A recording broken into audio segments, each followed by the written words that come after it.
ఆలోచించాలి.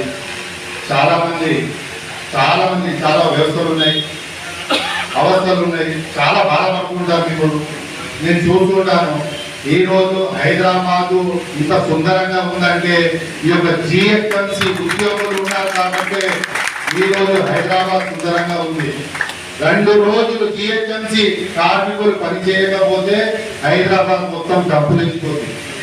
కాబట్టి ఈ హైదరాబాద్ ని ముఖ్యంగా కాపాడుతున్నది ఎవరంటే జిహెచ్ఎంసీ అధికారులు, వర్కర్లు అని చెప్పేసి.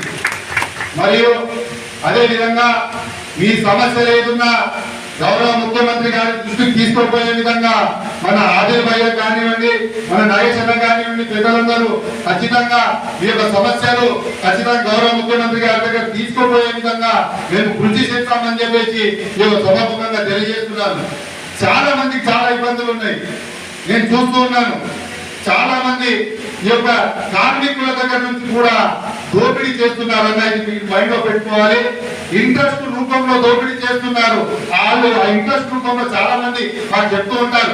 ఈ స్వీపింగ్ లో పనిచేసే వాళ్ళు కానివ్వండి, కొంతమంది శానిటైజర్ లో పనిచేసే వాళ్ళు కానివ్వండి, వీళ్ళకి చాలా బాధ ఉన్నాయి. బయటకు వెళ్ళి చెప్పుకోవట్లేదు, ఉన్నవాసం చెప్తున్నారు.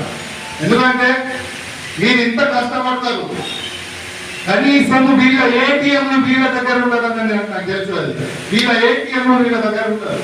కాబట్టి మనం ప్రభుత్వానికి కోరేది ఏంటంటే ఖచ్చితంగా మీ సమస్యలు, మీ ఇంప్లిమెంట్ గురించి ఖచ్చితంగా ఈ ఐఎన్టీయూసీ ఏదైతే మీ మజ్దూర్ యూనియన్ ఉందో మీ యూనియన్ తరఫున మరియు కాంగ్రెస్ పార్టీ తరఫున ఖచ్చితంగా మీ యొక్క వర్కర్ యూనియన్ కి మా మద్దతు ఉంటది. గౌరవ ముఖ్యమంత్రి రేవంత్ రెడ్డి గారి దృష్టికి తీసుకుపోయే విధంగా మీ సమస్యలన్నీ పరిష్కరించే విధంగా మేము కృషి చేస్తామని చెప్పేసి ఈ అవకాశం ఇచ్చిన పెద్దలందరికీ